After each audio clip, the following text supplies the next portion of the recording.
My name is Muhammad Yasser. I'm from Syria, Damascus.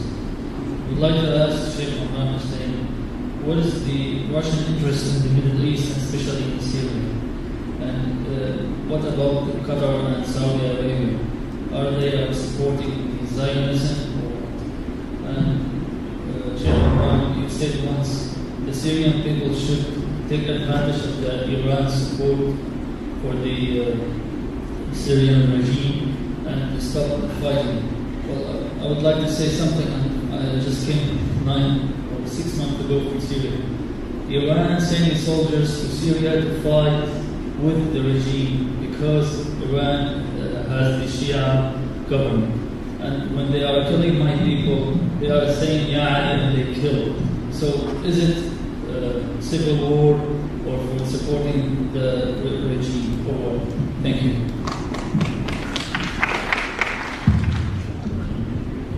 Okay, the first question was what's Russia's role in the Middle East right now?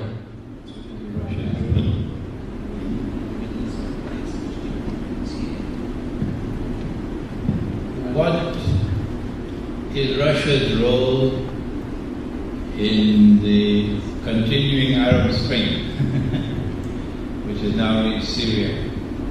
Had it not been for Russia, Syria would today have already become another Libya. If you are comfortable with Libya, if you are happy with NATO's control of Libya, then I don't want to see your face. I don't want to hear your voice. No. I can't consider you to be a Muslim brother when Allah has spoken so clearly in the Quran. You should rather make tawbah and understand the folly of what was done in Libya and what is now being done in Syria. So we thank President Vladimir Putin for standing up and resisting them and defending Syria from becoming another Zionist state.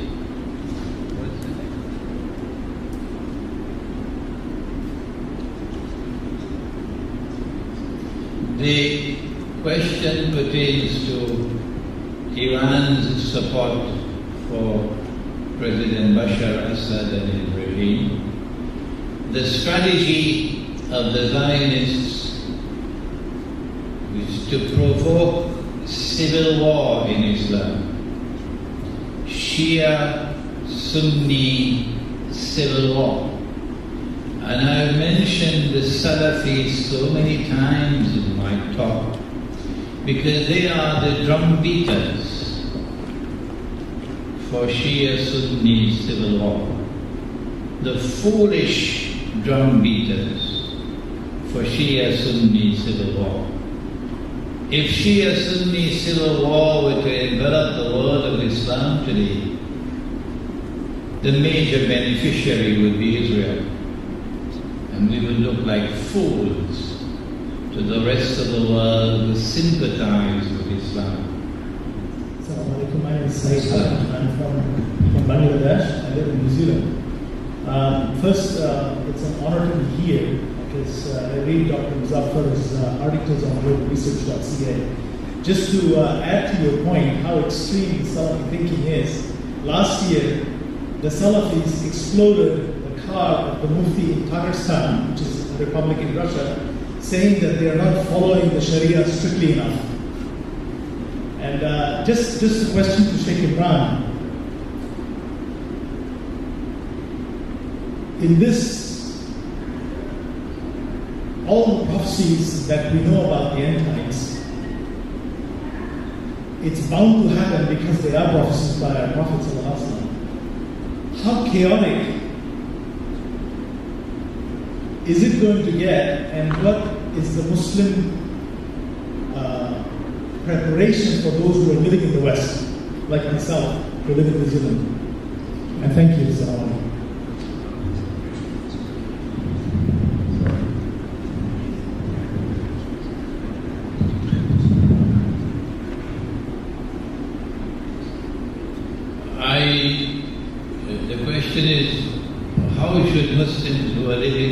West, meaning the Zionist West.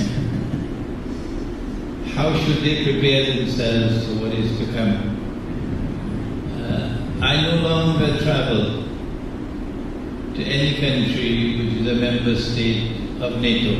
No, sir. So for me to travel from Malaysia back to my native island of Trinidad, I've got to take a route through Moscow now. I have advised those who are residents in the United States, in Canada, in Britain, in France, countries which are militantly supportive of Zionism, and who are Muslims or non-Muslims but also opposing Zionism. Your first option is hijrah, out of those countries. If you can get out and go to another part of the world, because Allah's earth is wide, another part of the world which will be more hospitable for people who stand up to the Zionist rulers of the world, then please do so. But that's not possible for all. So the second option would be to get out of the cities of the modern Europe and America. Get out of the cities and relocate to the remote countryside in small communities. This is the message that comes out of which surah of the Quran? Suratul Kahf of the Quran. Suratul Kahf of the Quran. And the story, the young man and the cave. Withdrawal for security. Next question to Sheikh Imran as well.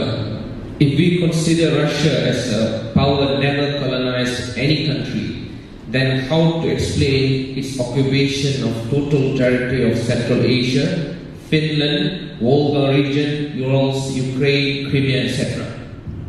Number one, we must make a distinction, if it is possible for us, between Russia before the Bolshevik Revolution, Tsar is Russia, and Russia under the Soviet Union. The Russia before the Bolshevik Revolution is now returning.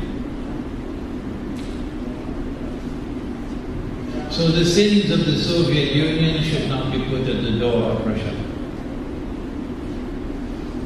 Number two, my comments were clearly concerning those who fought wars of aggression to colonize the rest of the non-European world.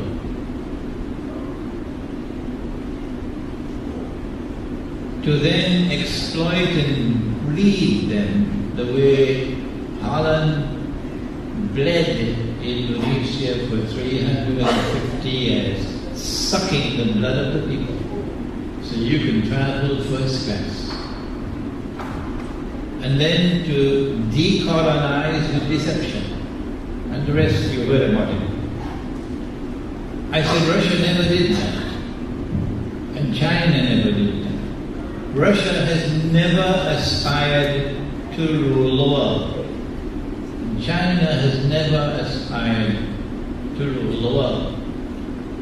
But in the same way that there were wayward Muslims who fought wars of aggression, of which today we are ashamed, like the Ottoman Empire, so too there may have been instances in Russian history where they may have fought wars and occupied other territory which were literal states, not around. But I don't think Russia ever reached to South Africa, did it? I never thought that Russia ever reached to South America, did it? This is the context in which I spoke. Assalamu alaikum wa rahmatullahi wa barakatuh. My name is Ibrahim. I am from Kazakhstan. I want to ask a question from Sheikh Imran. There are two questions to ask. The one is, as we know that there is a commandment of Allah, the Almighty, saying that we must forbid the wrong and enjoy the right. But as you also said in the Surah Al-Ma'idah, that we should not enter into the lines of those which are the Judeo-Christian lines. But what what happens in the case if injustice, there's an injustice within the region, and if the uprising is in the interest of the Judeo-Christian lines, what to do in this case? Number one. Number two is, you said in one of the lectures that Israel will try to deceive Russia or Russian alliance to enter into the war, etc. Can you please elaborate on that, and what should be the proper response of the Russian? Thank you. Brother, could you rephrase the first question just now? Yes, the first question regarding the dilemma, which is, we must forbid the wrong and enjoy the right, but also we cannot enter into the alliance of Judeo-Christian alliance. So, in the case of injustice taking place within the region, if the uprising, for instance, will lead, is in the interest of Judeo-Christian alliance, what to do, what for the people, for seeking in the presence of the Almighty, what is recommended for them to do. Number two is, which is, okay. Question: how should Russia prepare? What should Russia do to prepare itself for what is to come? I like that question. On the eve of the First World War, the Zionists embraced Russia with a deceptive embrace. In 1907, Britain and France mysteriously reached out to Russia to embrace her in an alliance. Wow. And then they added sugar to the alliance by promising Russia, since the Ottoman Empire was now viewed as the sick man of Europe and about to collapse, then we offer you Constantinople. And Russia was delighted with that offer to get back Constantinople. And Britain and France making the offer, put it down in the treaty. But it was deception. At the same time that they were embracing Russia to the front door, they were preparing to stab Russia in the back through the back door. And so when the Russian troops were an arm's length from Constantinople in 1917, they then triggered off their plan, their false flag like 9/11, the Bolshevik Revolution, which was planned by Russian Jews, financed by Wall Street, supported by the American regime and the British. And the first thing that the Bolsheviks did was to take Russia out of the war. And so the Russian troops could not advance to Constantinople. They planned the Bolshevik Revolution at that particular moment to deny Russia Constantinople. But that was not the only plan. The Bolshevik Revolution then went on in 1922 to create the Soviet Union. And as I said earlier, the Soviet Union came into being with a master plan.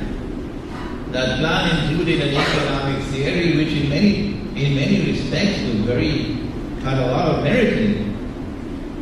The chief architect of the Bretton Woods Accord, for example, the American delegate White, was always in praise of the socialist economy.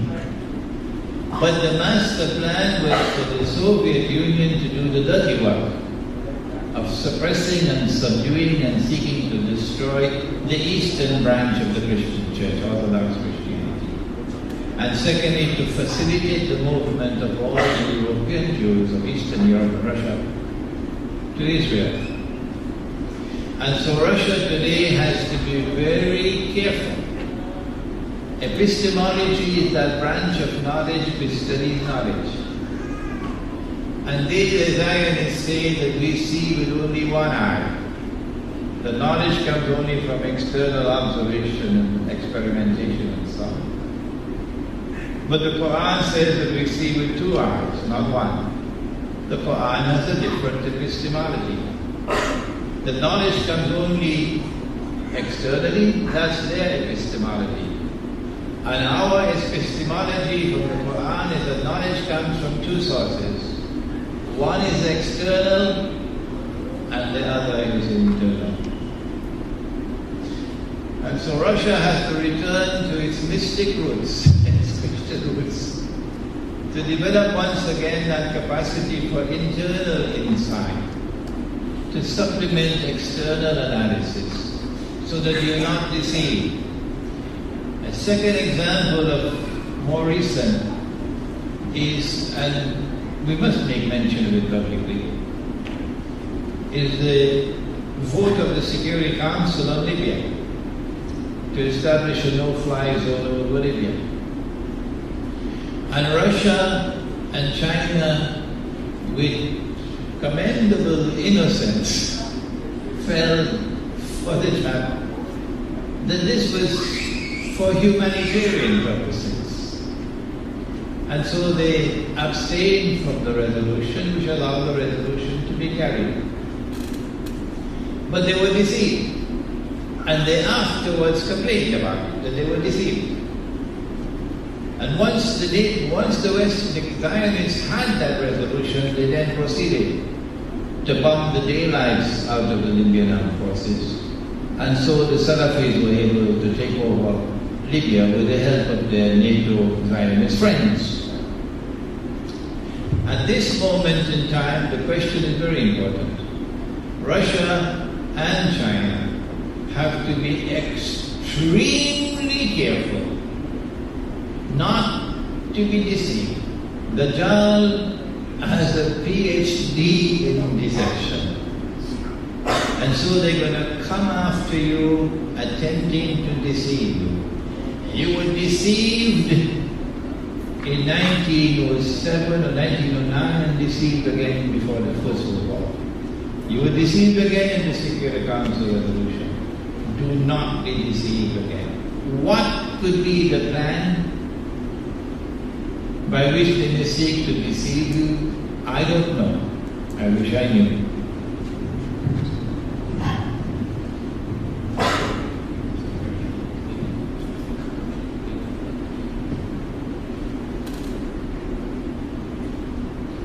If you are persecuted and oppressed in any part of the world, including Syria, including Russia, in any part of the world, if you are persecuted and you are oppressed, first of all ask your question.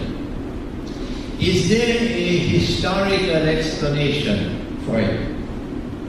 Did your ancestors ever fight wars of aggression against Russian Christians and Bulgarian Christians and Romanian Christians and Armenian Christians in the Ottoman Empire?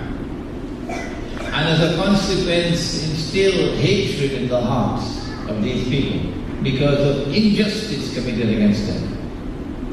And they are now responding to injustice because this is how they feel.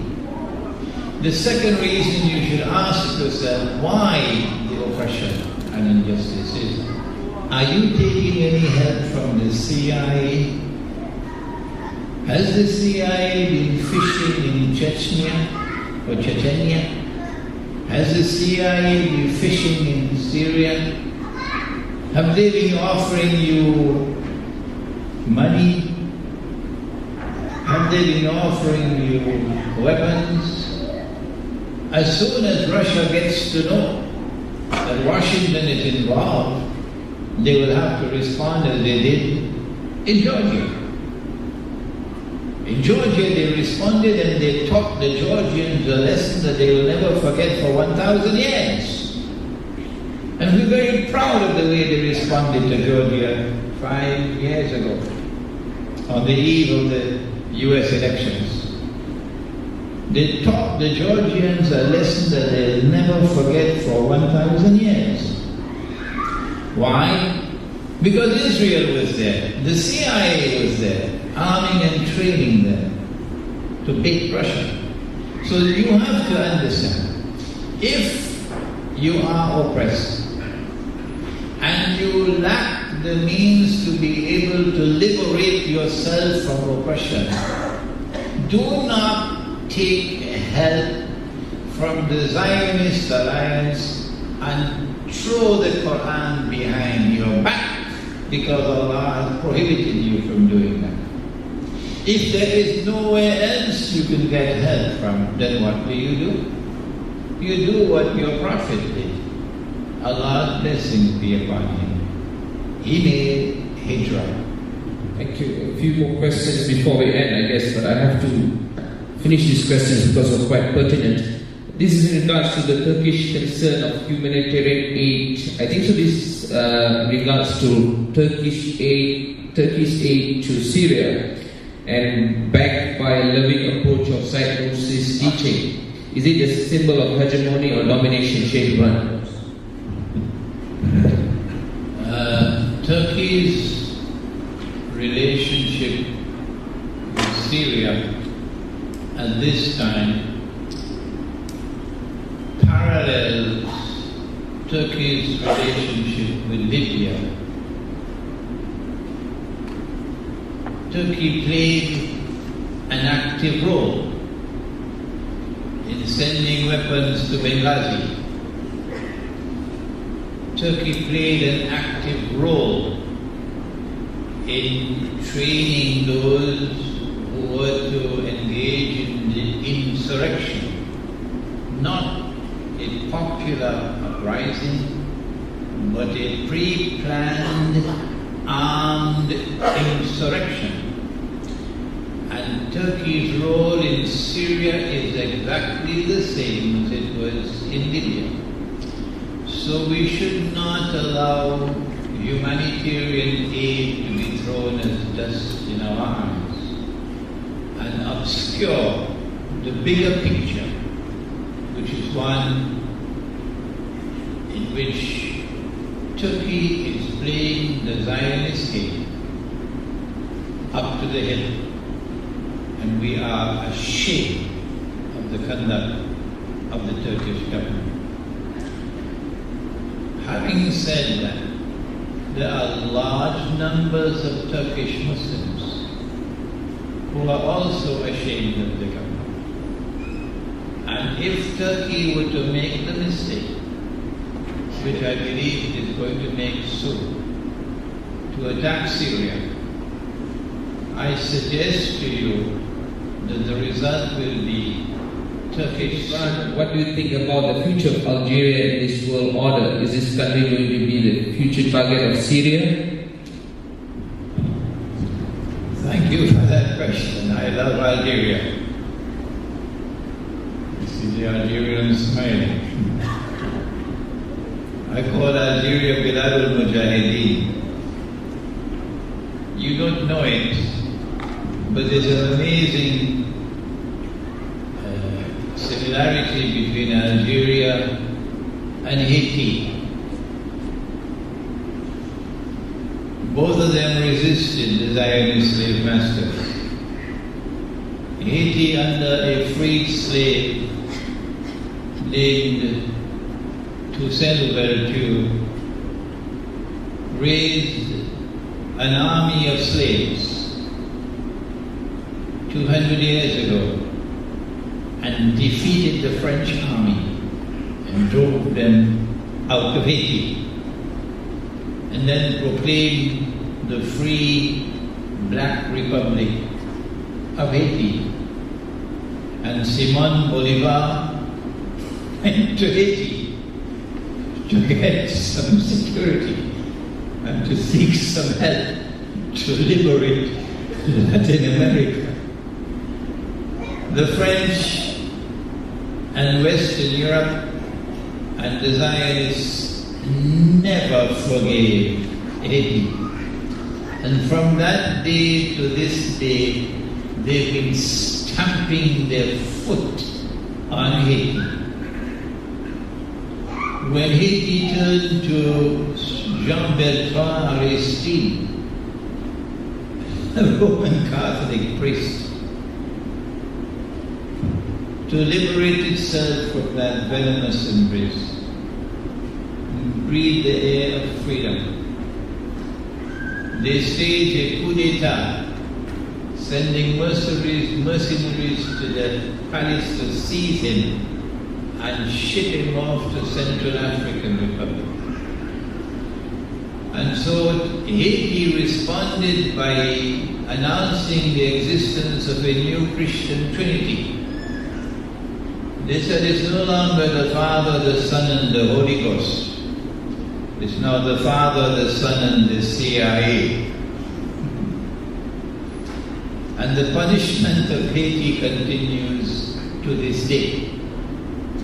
Algeria is similar to Haiti, because your fathers and your grandfathers waged a courageous war against France and beat them until eventually France had to withdraw, but never to forgive. Never to forgive. And so watch it. They're coming after you in Algeria. What happened in the south of Algeria at the oil complex appears to me to have been a first trial shot. They did not expect the Algerian armed forces to respond as rapidly, as forcefully, and as successfully as they did, and to stamp it out. But they're going to come after you again. I hope and pray that Algeria will be able to survive, and there will be many Algerian mujahideen who will join the army that will conquer Constantinople. Last question to Sheikh Imran. Comment on the current policies of the Muslim world, i.e. OIC, in regards to the role of Russia and China in changing the order. It is a pity that Iran continues to remain a member of the OIC. It's a pity that Syria could not see what Syria now sees, and has not withdrawn from the OIC, which is just an old boys club controlled by Saudi Arabia and the Zionists. There was only one moment in the history of the OIC when there was hope. When the war of 1973 took place, there was a very rapid increase in the price of oil. And that was when the petrodollar eventually came into being. But Faisal rahimahullah, recognized an opportunity, and Zulfikar Ali Bhutto recognized an opportunity, and these two very intelligent men came together to organize the Lahore Islamic Summit Conference of February 1974, which shook the Zionists so much, it was an earthquake for them, that Indira Gandhi had to respond 2 months later with the first Indian nuclear explosion. So India joined the nuclear club to send a message to the world of Islam. After Zionists got rid of Faisal and got rid of Bhutto, the OIC returned to what it was, a baby in the arms of the Zionists. And so it is not to the OIC that we can turn for any kind of hope for the world of Islam. No. We have to make a distinction between those who remain within the Zionist embrace, and that is what you are if you are a member of the International Monetary Fund. Only one leader in the Muslim world had the courage, the foresight, the wisdom to take his country out of the IMF. Who is that? Who is that? Yes, Sukarno of Indonesia. Took Indonesia out of the IMF, took Indonesia out of the World Bank, took Indonesia out of the United Nations, and as a consequence paid the price with the 9/11, about which Dr. Chandra Muzaffar said to me that he had written on the subject. And they got a Pervez Musharraf in Indonesia by the name of Suharto to take over and to bring Indonesia back into their arms. The future of the world of Islam is not in the hands of governments which are comfortable with the UN and the IMF and the World Bank. The future of the world of Islam depends upon the emergence of Islamic scholarship with the knowledge and the courage to be able to offer the guidance that Muslims need to be able to take charge of their affairs. Unfortunately, not only has the world of Islamic scholarship failed, but failed miserably. And we have to pray that a future day may come when from our midst may arise that caliber of Islamic scholarship and that courage with which to be able to not only explain the world in which we live today, but guide our people how to respond to it.